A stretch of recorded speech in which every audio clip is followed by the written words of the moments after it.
Adi? Oh, sorry. Yeah, I was on mute. Yeah. Can you see the top share box with you? Yeah, Where yes. there's a video and in the last there's a three dots, right? Disable annotation for this. Okay, I've done it. Yeah. Disable annotation for everyone. Thank you, sir. Yeah. Okay.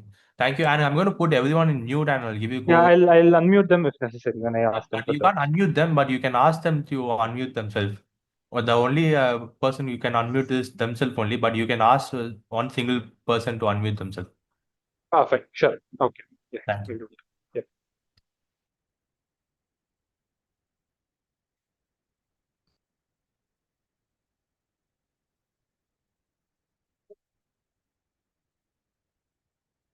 Adi, can you try to unmute yourself? Yes, Yeah. I Okay. can. Yeah. Thank you. Okay. Yeah. Yeah, Thank and you, sir. we are going live now. Yes. Yeah. Thank you.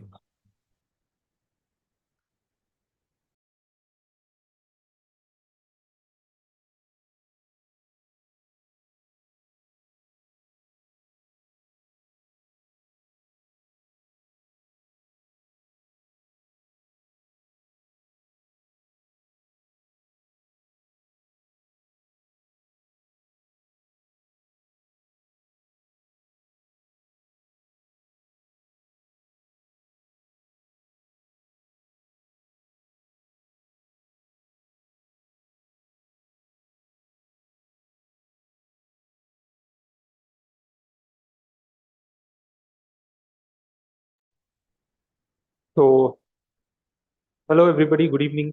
Let us get back to the second week's session on fundamentals of aerospace. Uh, Before we move on, Professor won't be available to take up the session today. I hope my voice is clear. I'd like you to react with thumbs up once if you feel that my voice is clear. So could you guys just react? Is it clear? Yep. Okay. Good. Let us move on. Okay. Before we start, okay, is my screen visible as well? I want you to just inform again. Is my screen visible? Fine. Okay. Let us start. So before we move on to this week's story, there was a small mistake that I had made last week. So I would like to correct that. So there was a question regarding an airship, and the question was whether it is an air breathing or a non-air breathing system. Whether it was an air breathing or a non-air breathing system. Non-air breathing. And there was a mistake that I made. So the answer to this is that an airship is an air breathing system. This is because an airship, even though it is lifted up by by air in it, by sorry, lifted because of buoyancy. Okay, and the reason it's an air breathing system is because it also has a propulsion unit here.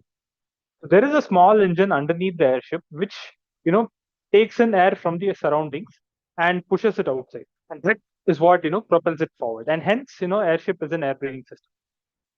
Yes. So just give me a moment. Sorry.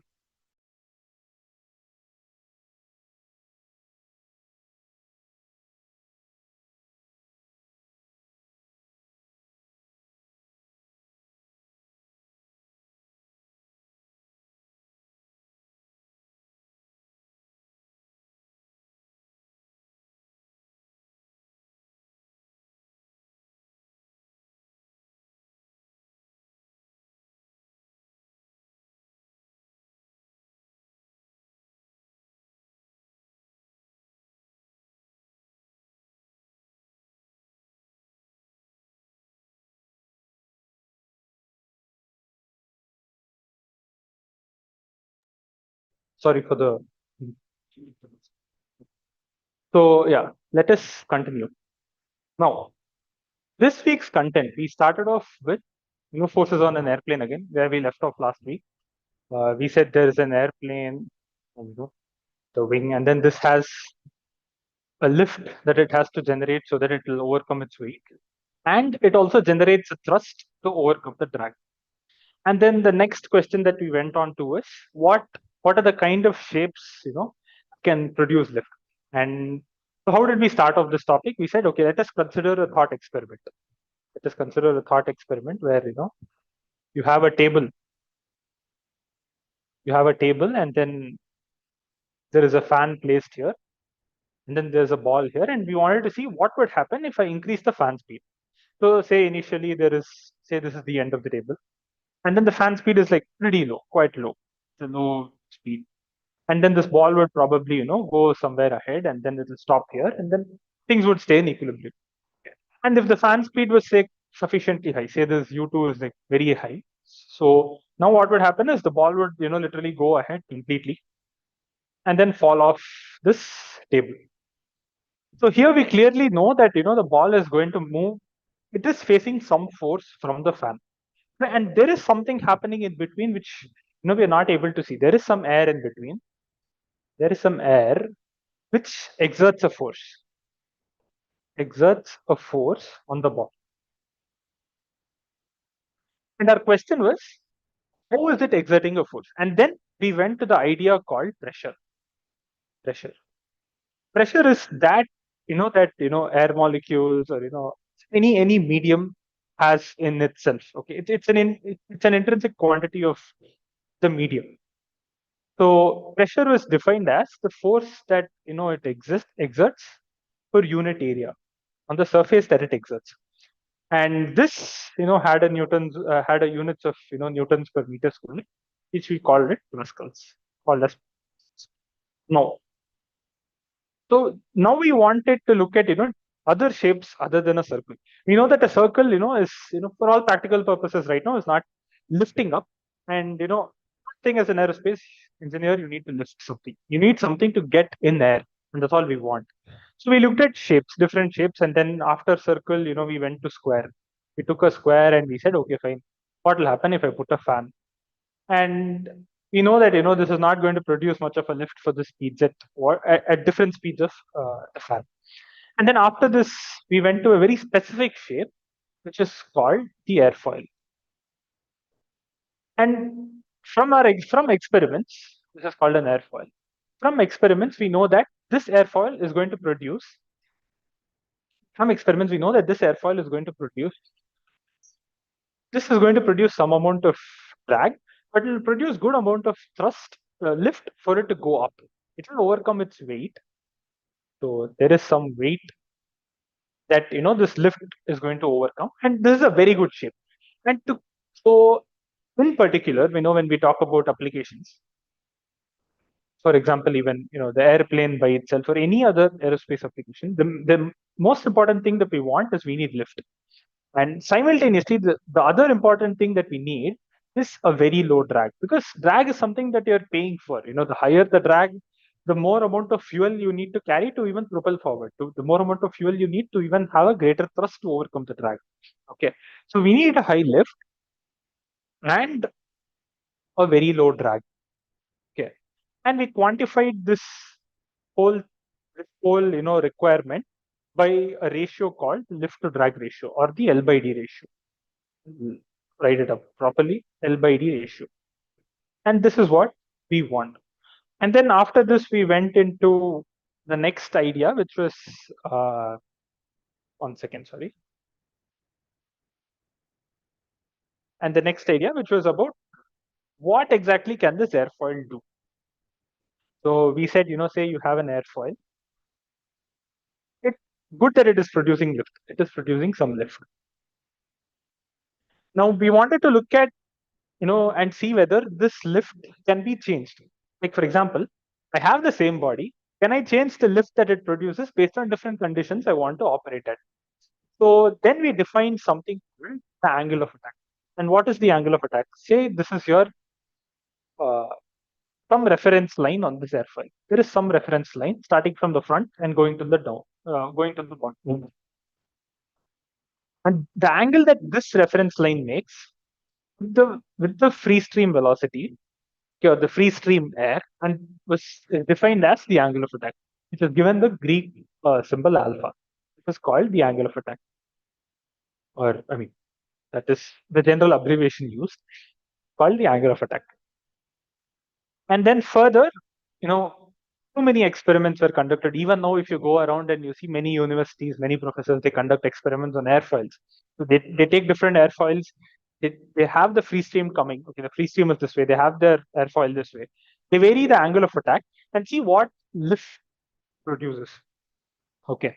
And then, based on experiments, we've been able to deduce that, if this is your coordinate axis, and if this denotes your lift, and this denotes your angle of attack, the variation is going to be slightly linear, the very small region. Okay. So it's going to be something like this. And then at some point it is going to stall. And then we get to the idea of stall. So what exactly is stall?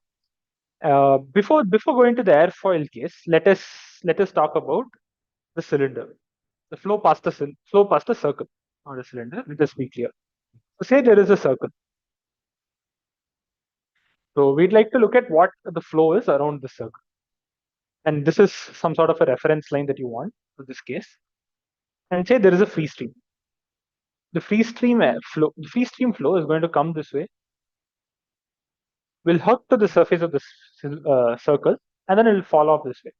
This is a very nice smooth flow around the circle, right? Uh, we can draw the directions so that there's no confusion. Similarly, you're going to have multiple other streamlines. These are called streamlines. Let us not get into the details of what a streamline is, but yeah, this is for a particular speed of the incoming wind. There's a wind that is coming this way, and some speed v1 with which it's coming. Now, say I increase this wind speed slightly. You have the same circle, and then you're now increasing the speed of this wind. You're increasing the speed of this wind. So what happens now? You still have your same reference line here, but we observe that a stream, a particle of air that is coming here will go around this way, and then it doesn't stick to the circle. It surprisingly goes a bit far away, and you have another symmetrically moving particle on this side, particle of fluid, and then it again separates, and then it goes off this way. Same thing happens even on top, but this slightly follows this trajectory, and then this follows this trajectory. So the question now is, what exactly is happening here in this, what is happening in this region in between? That is our question. And what we've answered, it cannot be, random vacuum happening there. There should be some amount of flow, coming, some amount of air coming in, occupying that space. Then we figured out that, there are going to be zones of recirculation, that zones of recirculation. So you have, air that is going this way, and then it is going to will recirculate this way. Similarly, on the bottom side. So the diagram is not extremely symmetric, but in general, for smaller speeds where recirculation happens, it will be slightly symmetric. And you have something like this again, where it will kind of recirculate here. These are called zones of recirculation. Zones of recirculation. And then after this, we said, okay, this speed is good. This was some speed v2, where v2 is higher than v1. v2 is greater than v1. Okay. And then we looked at another case where, I'm increasing the speed even further. I increase the, wind speed even further. So I take the same circle that I want, that I'm considering right now. And then I have the same free stream coming here. Okay. Now what we observe is, these air particles separate way too before from the circle. Okay. And then they lead to something called shedding of a vortex, where the free stream comes this way, and then these form different vortices that we want. And what are vortices? And this is, I'll come back to that. So what is a vortex? What is a vortex? A vortex is any circular flow of circular flow of the fluid particles. Say there is some a fluid particle that you take, and if this fluid particle is going around in circles at some point, that is called a vortex. Okay, that is called a vortex motion near the object that we are considering right now. Okay. And from this, we went on, different examples of vortex. Okay, like for example, a hurricane is an example where there is some sort of a helical motion. I'm pretty sure all of you, during your school days, you would have played with a bottle, you would have just swirled it around, you would have found, whirlpool kind of an effect forming. That is a vortex, stuff like that. Okay, like for example, another really good example. Say you have a sink, okay, in your kitchen. You just somehow there is some block in the sink hole, and then you open up water, you fill it up completely, and then you open the block from the hole. The way the water exits the hole will look like a whirlpool exit. Okay, and that is something very specific. It's a really detailed idea you'll learn much later in your college studies. But yeah, so this is a vortex, and then we turned this part. This is given a name called one common what is this vortex sheet in specific. Yeah, it's called a one common vortex sheet. And this starts happening as you kind of increase speed, and what is this starts shedding. It's called the shedding vortex. So as you increase speed, these things start happening. Shedding vortex. Next, from this, we said, okay, as I increase my angle of attack, we'll get back to the airfoil case again. As I increase my angle of attack again, we should expect something really similar. Okay, we see that you have an airfoil, and then there is free stream coming, and then at some really good speed, the fluid that's coming here is kind of wanting to exit like a vortex. Okay, and so on. And this is where the stall occurs, and that's called a stall. The place, the angle of attack at which this kind of separation happens. You have an airfoil, and then there is a free stream coming, same speed. Let us not complicate stuff. You're not changing speed here, but the only thing that you're changing here is you're changing the angle of attack. You have the airfoil, you have the same free stream coming, you just change the angle of attack. At some point, the flow is going to slip off. It's kind of like, it won't be able to, it doesn't have sufficient, you know, you can think of it as it doesn't have sufficient energy to stick to the surface. So it'll kind of slip, it'll shed, and then it'll form these vortices at uh, the trailing edge. And the behavior is called the stall. So the stall is very specific to the angle of attack. So the angle of attack at which this motion starts occurring, the separation starts occurring is called the stall angle. Okay, that's too much detail, but yeah, I hope you guys understand that, right? And then from there we went on to pressure waves. Okay, what exactly was a pressure wave? We talked about pressure waves.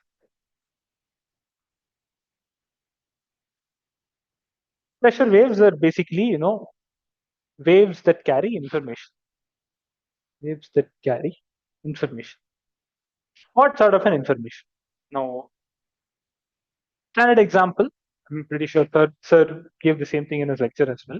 Say you have a piston cylinder column. This is your cylinder, and then you have a piston. Okay. And right side, there is sufficient space on the right. Okay. And I decide to push this piston. I decide to push this piston. So you have a bunch of air molecules here sitting around randomly placed, so that it's kind of a free distribution. There's nothing very this or the density is uniform.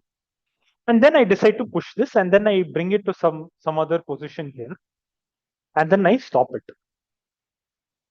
And then the final position is this. Now the fact that the piston has moved has to be communicated to all the air molecules on the other side. And what exactly happens? Let us go instant by instant. Sir had given this example with springs and masses, springs and blocks, if you want to call them, and then how the springs compress and move on to pass the information. Let us talk in terms of the air molecules themselves. So you will have some.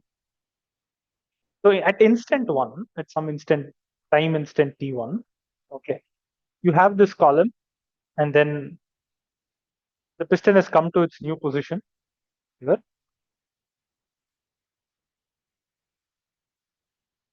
and the air molecules here are very close. all the air molecules that were here. Okay, this has to compress, correct? Because there's no space there. Everything has been pushed inside. So all of them come very close here. And then these particles here have no idea as to what is happening. They are like, okay, fine, nice. Nothing has come nearby. I'll be happy. I'm there. Okay. But once these compress, okay, I mean, once these come close by, I don't want to use the word compress, but once these come close by, now this has to move, okay, because they're suddenly feeling some sort of a force from everywhere. They don't want to stand there. And then they move. They, kind of with the other air molecules beside and tell, oh, wait, there's something coming from behind. I need you to move forward. This is what happens. Like, say, for example, there is a very crowded place. Okay. I won't say a very, okay, consider a very crowded place. Okay. And then say, suddenly there is a gate that is being pushed towards all the people around. Okay. And then the guys who are very, very close to the gate, they will suddenly feel a lot of compassion. Too many people are coming very close to the gate, and all of them are very close by. What is the first thing they'll say? The people in front of them, they're going to be like, guys, please move. There's something coming behind. I need you guys to move. Okay. And all of them move ahead, and then slowly, they'll all readjust to what the new area is. Same thing happens with air molecules as well. Okay. You have this happening, and at some time T2, okay, these air molecules are going to come somewhere close by here. It's a different set of air molecules, not the same air molecule. And then you have this piston at the same location. We haven't changed the piston location. These things slightly free up. And then these things, the ones ahead still don't know. Even in the gate example, see, until the information, say, for example, it's going to be like this Chinese whispers game that you would have played. Say there is a class and then there is a word that is passed on from the first bench and then it goes to the last bench. Everybody should be able to hear what, everybody will get to know the word towards the end, and the last guy will get to know only at the end. Similarly, in this case as well, for this particle to know what is happening here, this information has to go. Okay, and then this compression, this highly dense, very close by molecules are here, and then this is at some time t2, and then this is at some later time t3. The air molecules move ahead. So say the air molecules are here. Piston is still here. The air molecules now come somewhere very close. These things slightly free up. And then this information moves. Now, if you look at this compressed column, okay, by compressed column, I mean that region of air, which is kind of that region of air where there is accumulation of molecules. Now that keeps going forward, right? From here to here, from here to here, it has moved forward. And the speed at which it moves forward, the speed at which the compress or close by molecules. I'll call it the close by molecules. Close by molecules move forward. Listen, the molecules by themselves don't move forward. This compression moves forward. So close by molecule, you can call it the property if you want. Call it the molecule. I mean, that's not a right word. So I'll call it the compression instead. I hope you get the idea. It's not the molecule that is moving, but this information of closeness that is moving. Okay. So it's called the compression. Compression moves is the speed of sound in that medium. And that is because the sound itself is a bunch of pressure waves that are moving. Okay. And in air, if you have this pressure wave moving, it moves at a speed of, in air, the speed is V sound, which is 340 meters per second, sea level conditions. At sea level conditions. And yes, I guess this is where the lecture came to an end, and these are the contents that we covered this week in week 2. And unfortunately, I wasn't able to prepare a lot of questions for today's class. So I'll be answering your questions. So if there are any questions or doubts related to whatever we have done this week, I'd like you to post it on the chat, and then similar to last week, I'll ask you to unmute, and you can yeah. So I'll unmute one. So yes. So Kanishk, you can unmute yourself.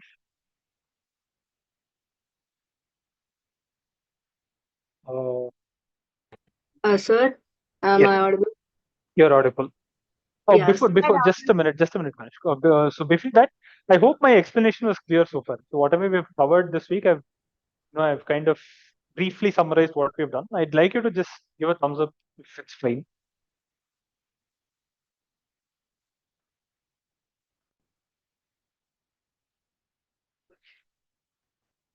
Yes, Kanishk. Sorry, go on.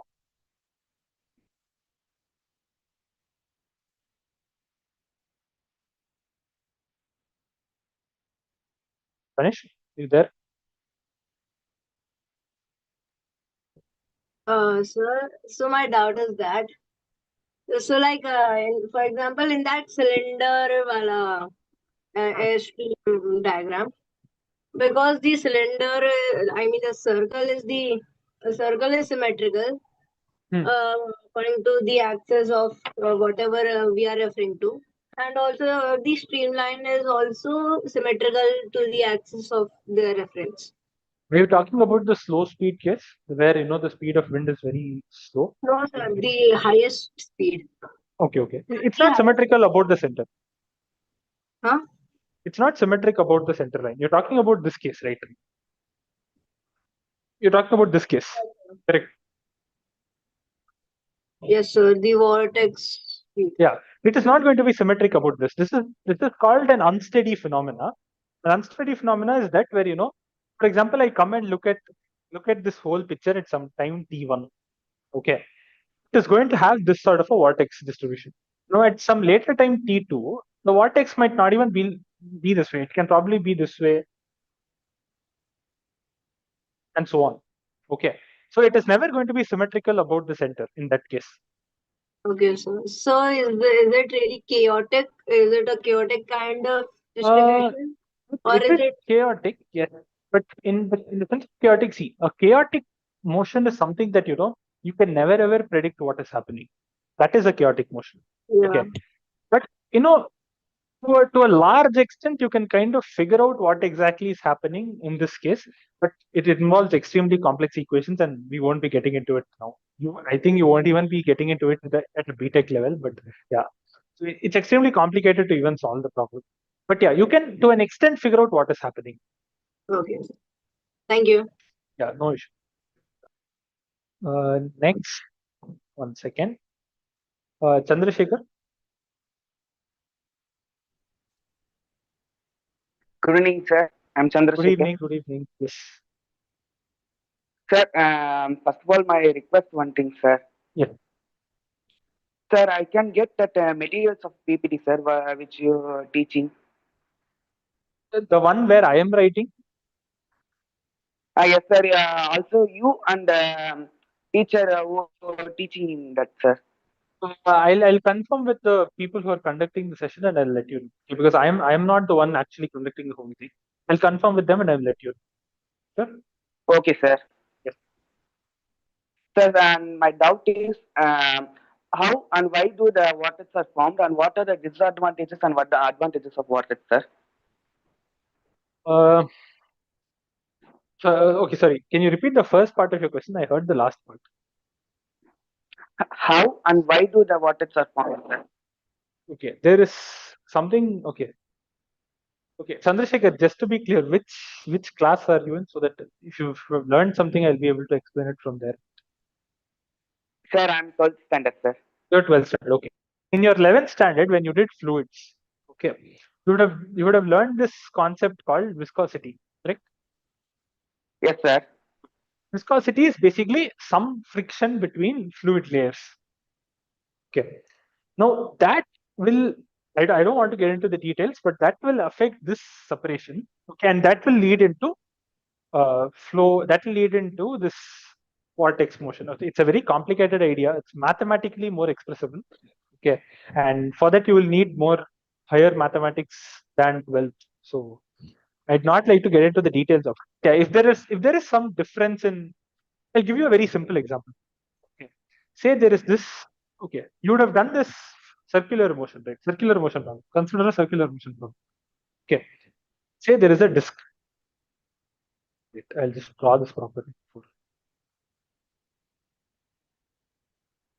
You have this disk, and then on this disk, this is the center of the disk, and this center of the disk is rotating with some omega. Fine. Now, this, say, consider two particles, one here and then one here. Okay. This particle is going to have, this is say at some R1, and then this one is at R2. R2 greater than R1. R2 greater than R1. Okay. Now this is going to have a velocity which is omega R2, and this is going to have a velocity which is omega R1. Okay. Now there is this, a difference in velocity. Both of them are not going to go in with the same speed. Two particles, even though they lie on the same line, okay, they're going to move at different velocities, and that is causing a circular motion. And you can assume that similar to this idea is what a vortex is. It's a very, very vague explanation for you to intuitively see what is happening. Yes, is what a vortex is. But briefly, yes. If there is some sort of difference in velocities, the other thing is going to pull you back. Okay, and that pull is going to be because of the viscosity. So say there are two layers of fluid which are moving, and then there is going to be some friction between those two layers. Okay, and the friction is what is called viscosity, and then that is going to pull, and then there is this difference in velocity which will kind of produce a circular motion. It's a very brief idea, and for people who have not done viscosity, it's fine. Don't worry about this idea. You'll learn it further. But I hope, Chandrasekhar, did you understand? Yes, sir. I understand, sir. Yeah. Okay, nice. Sir, and one last question, sir. Yes. What is a Reynolds number, sir? What is a Reynolds number? REYLOND. REYLOME? ND, sir. Can you just type it out in the text? Yes, sir. I wasn't able to hear. Sorry, there's some problem with my headphones.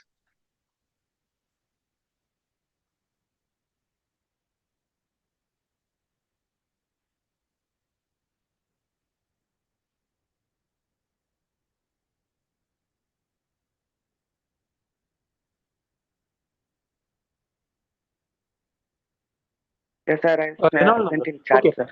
Okay. Let us not get into the complex. Okay, Reynolds number is something I think you'll learn it slower down the line. Let us not get into it. Did you do it in your 11th standard, Chandrasekhar? Yes, sir. Okay. Reynolds number. Okay, I'll give you a very brief idea. Reynolds number is something where it will kind of tell you how the flow is.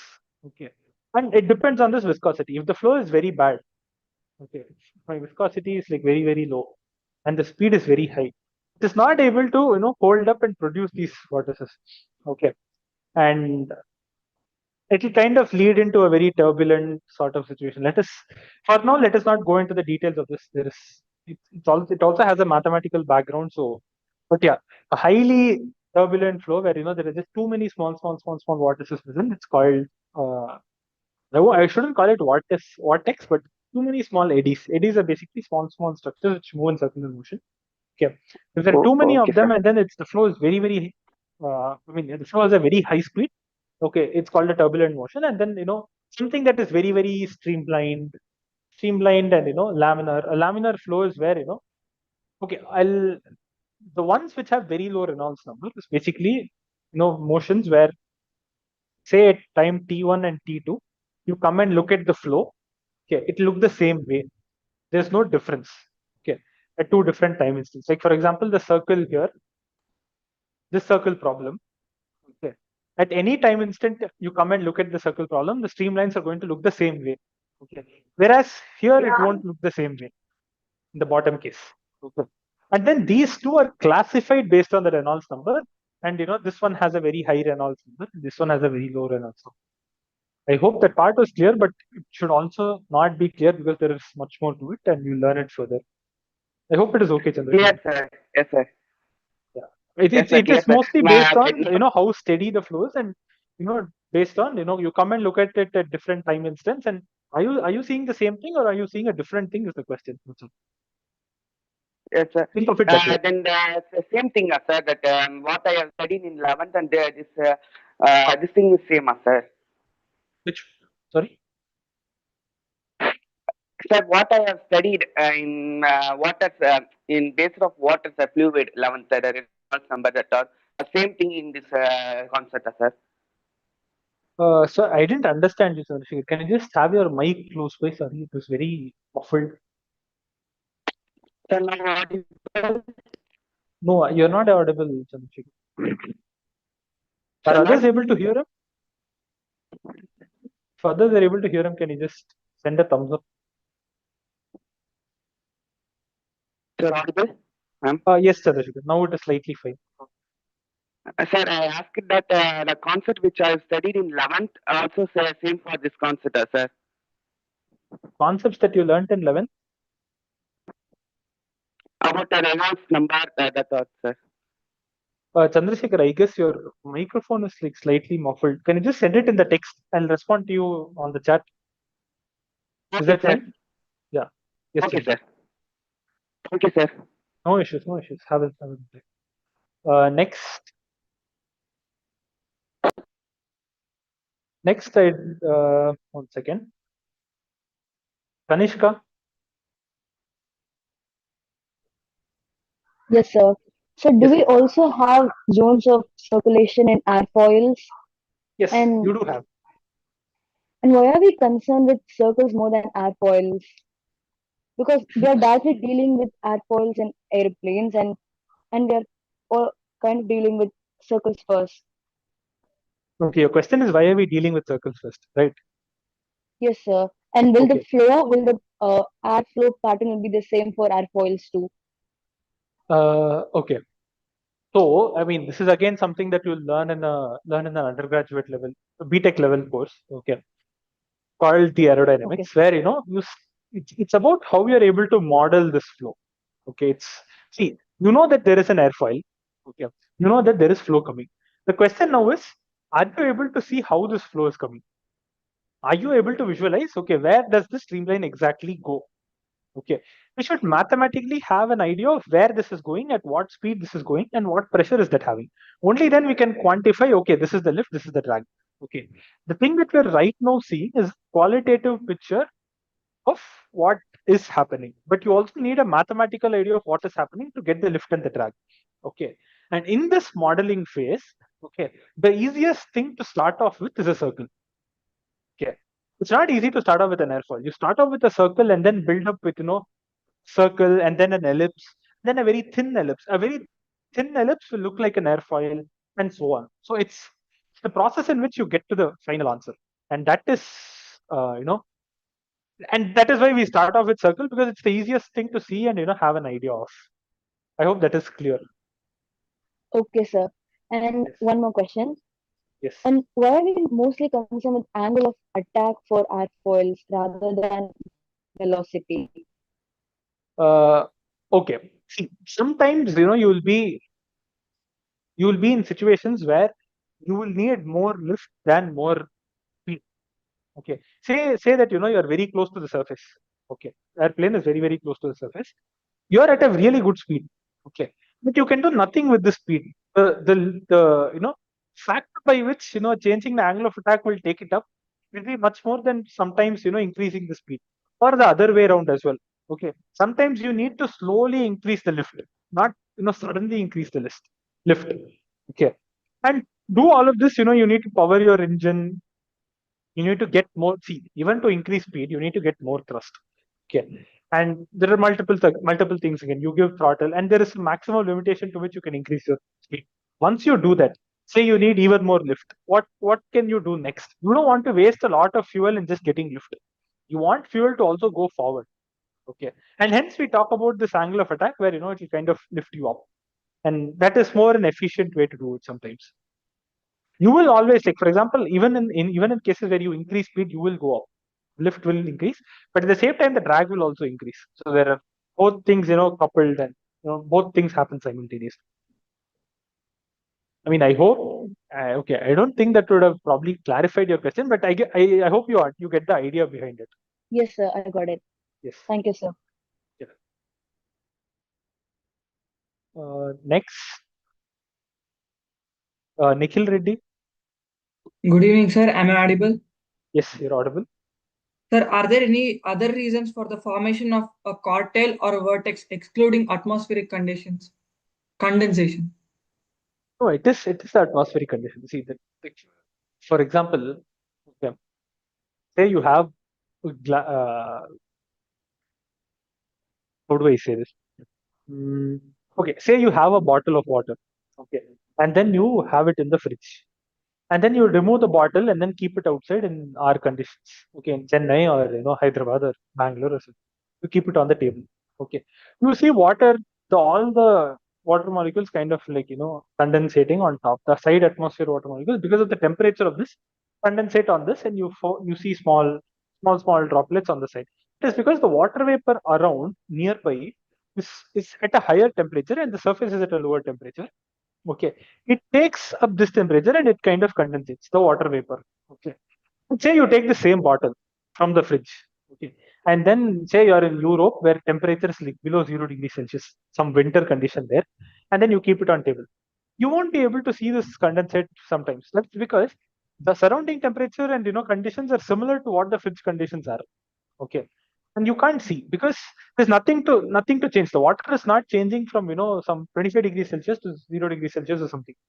Okay, the water is there, the water vapor is at the same temperature, or probably there's no water vapor at all. You never know how those conditions are. So based on the surrounding conditions, surrounding conditions being the major is always the major factor for these condensation trails forming. Yes, sir. I hope Sir, that was clear, Nikhil. sir, but when there is a fuel leakage, even that also causes cartels, sir. Yes, that will definitely cause. Yep. Yes, sir. You will Thanks, have, sir. see, there are always other examples that will. Okay, but finally, the one that is leading to this vortex formation will depend on the temperature, because the particle should condensate on something, and that depends on temperature and pressure on the surroundings. Yes, sir. Thanks, sir. Water vapor should condensate on the particles. So it also depends on what kind of particles are present in those conditions. Will water vapor be able to stick to it, and all that depends on the surroundings to a very huge extent. Yes, sir. Hope that was Thanks. clear, Nikhil. And next, Arif Singh. Good evening, sir. Am I audible? Yes, you're audible, Arif. Yes, sir. I just wanted to ask, like, could you re-explain the LD ratio? I didn't quite get it. Okay, there's nothing specific to it, but fine. Okay. See, what we want is, if you come to the aerospace industry later, okay, you'll realize that everything for an airfoil is characterized, or even an airplane is characterized by the L by D ratio. Okay. And this is a parameter that you would like to test. Like, I mean, okay, I'm pretty sure all of you would have gone in cars and you would have heard, you would have heard this called the mileage of the car. What is the mileage of the car? It's about how many kilometers the car can travel for a given amount of fuel that you've added. Okay. Now the question is, we talk about different, what do we say? Different conditions. Say if we are comparing two cars. Okay. Two cars, we look at what is the mileage of those two cars. For the same amount of fuel that you're giving, okay, what is the kilometer expectancy that you can get from the car? That is your question. And you decide, based on that, which one is a better car, and then so on and so forth. There are other parameters as well, but for now, let us just say that you're comparing based on this mileage. Similar to that, we're talking about this L by D ratio as some comparison parameter between two airfoils. Comparison parameter. Okay. We would like to have an airfoil or a wing. I'll just keep it simple. Let me talk about an airfoil. We would like to have an airfoil that has a higher L by D ratio. Say this L by D ratio here is 10 and this is 6. What it says is, for the same amount of drag, say both of them are facing a drag of 10 newtons. This is the drag in both the cases. What this says is, this is airfoil 1 and this is airfoil 2. Okay. For the same drag that both are facing, say drag equals 10 newtons and 10 newtons. Okay, the lift that this generates, okay, lift will be 100 newtons, whereas this will generate a lift of only 60 newtons. Okay, so this first airfoil will help you rise above much more the same drag that you're facing than this second airfoil. And this is sort of a comparison parameter. Now we are saying, okay, based on these conditions, I know, okay, airfoil 1 is better than airfoil 2, and so on. So that is the major idea behind the L by D ratio. 1 second.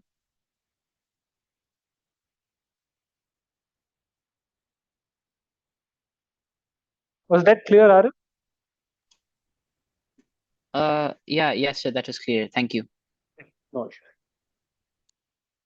sure. Philip Kurian John. Good evening, sir. I Good had evening. a doubt about the other project, Sorry. about the project of Uh, sending to the some project given. okay, I am not sure about it. Probably I probably the coordinators will connect with you for the same. I don't have much of an idea regarding that. Okay, thank you. Any other doubts? Okay, there are a few questions on the.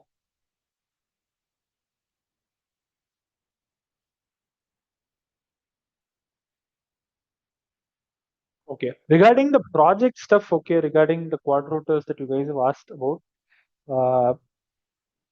Okay, I am not really sure about this. I'll get back to you regarding this by next week because I haven't seen any update on that. I'll go through it and I'll let you know.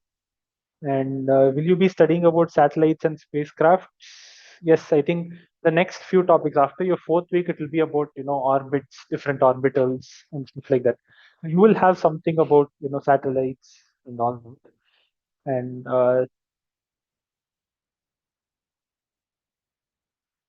okay, and okay, the question that Chandrasekhar asked, yes, the Reynolds number that you talked about in 11th, it is the same Reynolds number. Yes, Chandrasekhar, it's the same idea that we continue further. The same set of principles that work further, but it is even more complicated at this point. That's all. Wait, I'll just unmute you. Yes, Chandrasekhar, you can go on. Yes, sir. That's my doubt, sir. Yeah, yes. So it's the same Sir, idea. It's the same principle. sir, sorry for the inconvenience. No, no. I forgot that question. What are the advantages and disadvantages of vortex, sir? See, there are okay. Oh, wait. What are the advantages and disadvantages? See, a disadvantage that you can immediately see is, for example, consider this airfoil. Okay, this airfoil case. Okay, there will be a huge drag that it will face. Very high drag that it will face. Okay, we don't want this for an airfoil. Something that is going. If it faces huge drag, I need to give very high thrust. If I need to give very high thrust, I need to add very huge amount of fuel to it, and you'll be spending a lot on fuel. You don't want that. So in one case, yes, it will. What do I say? It will for the airfoil case alone, it will kind of increase the drag a lot, and we don't want that. Even for the cylinder, then for the circle, the drag will be extremely high for this case. But so we don't want that, and that is sort of a disadvantage that this system creates. And if you look at advantage, okay, say there is this sink again, the same sink example I go back to. Okay, say or take bottle. Okay, take the same bottle. For example, just fill it up with some water and then open the bottle and then leave it down. Okay, it will fill out faster. It will fill out at some speed. Okay, and then create a whirlpool around this and then open the cap and see. Okay, the vortex motion will actually push it down faster, push it down faster than what it was when you just opened the cap and turned it.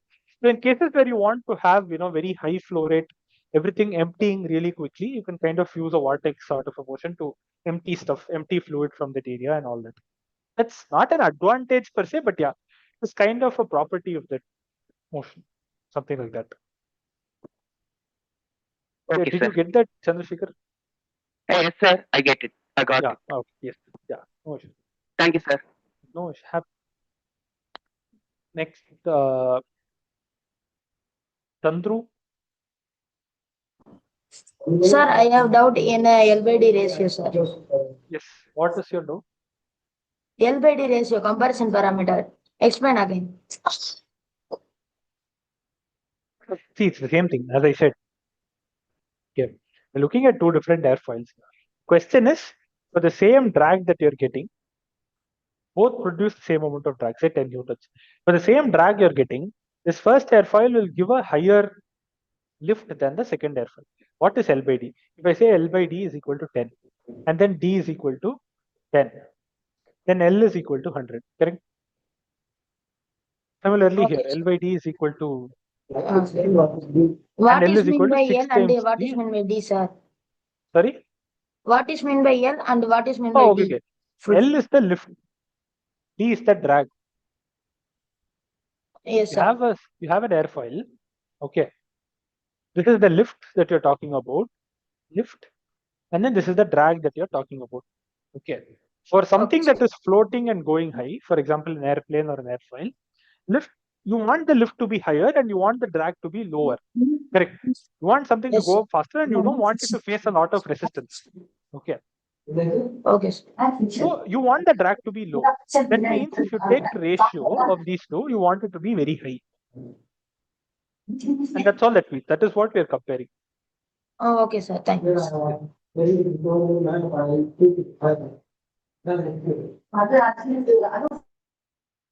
And Shubhash,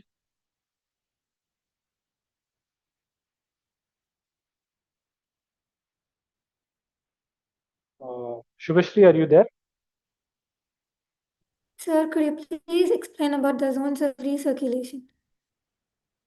The zones of recirculation. See, okay, I'm not explaining anything very specific to it. What I'm saying you is take it as a fact for now. If you increase the speed, okay, if the speed increases, these say you consider a small particle here. Okay, this particle will keep going ahead, will go this way. Okay, and at this point, it doesn't want to follow this. This does not happen. Okay, because of the speed at which the particle is coming, it would probably want to just separate off from the surface, and then it separates and then it will go this way. Same here as well. You have a set of particles coming this way, and it will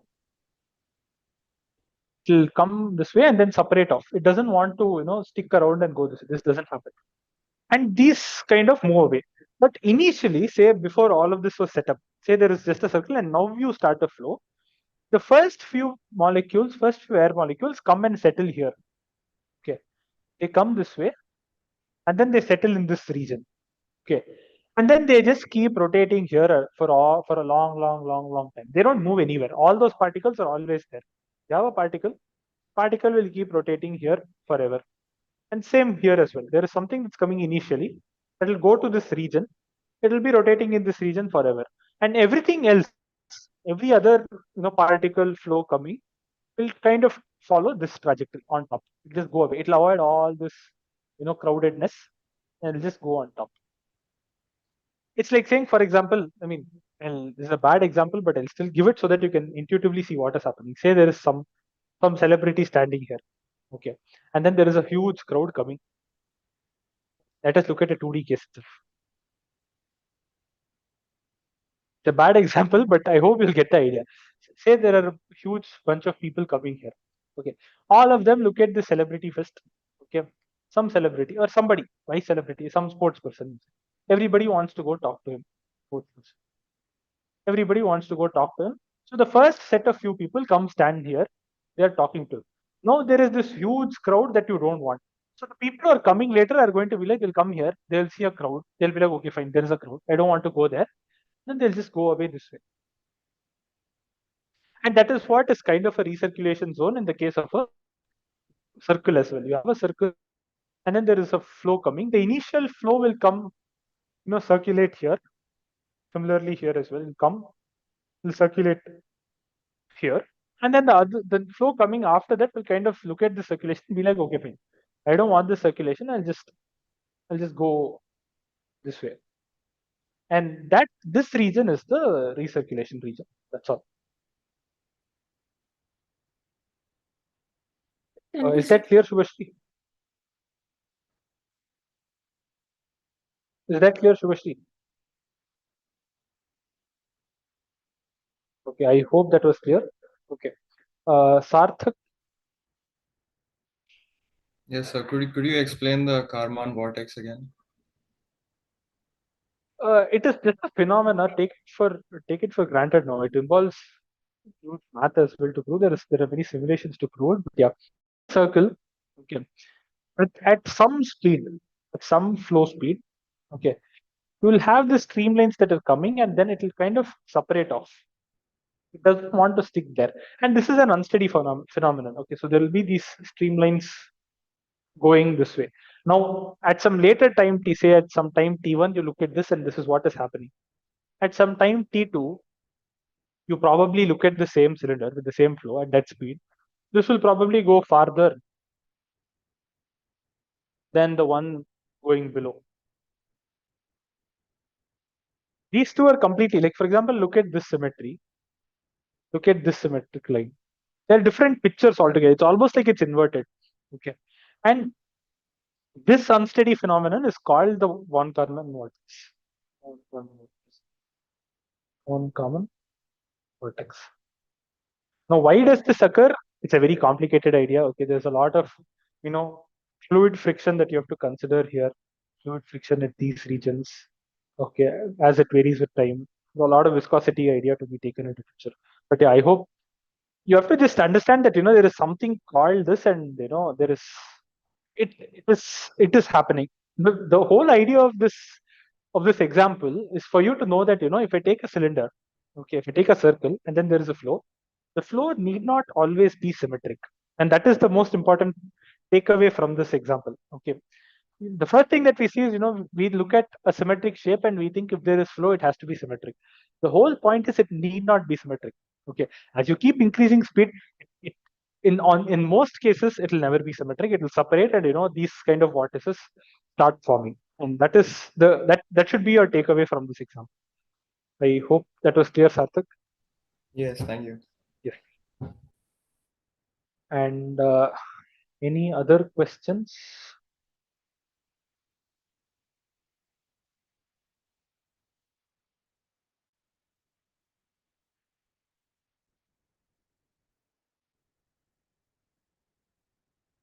Okay. Are there any other questions? If there are no questions, just give a thumbs up, please.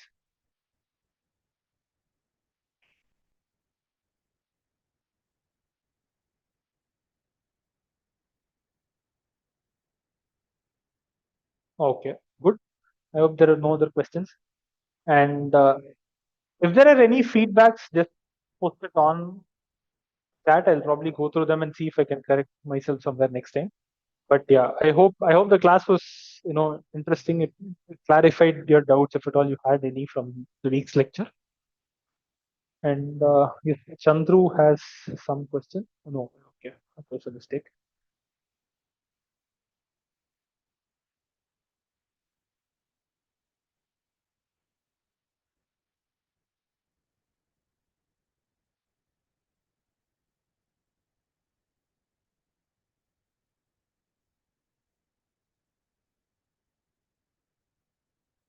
Fine then. I guess there are no questions for today. We can probably end the session here. Have fun, guys. There's week 3 lectures coming up next week. It'll be a good set of ideas again. You look at the airfoil again, look at the forces on it again. Really fun. Go through them again. We'll meet next week next Saturday again for these doubts. Okay. Have fun. See you guys next week.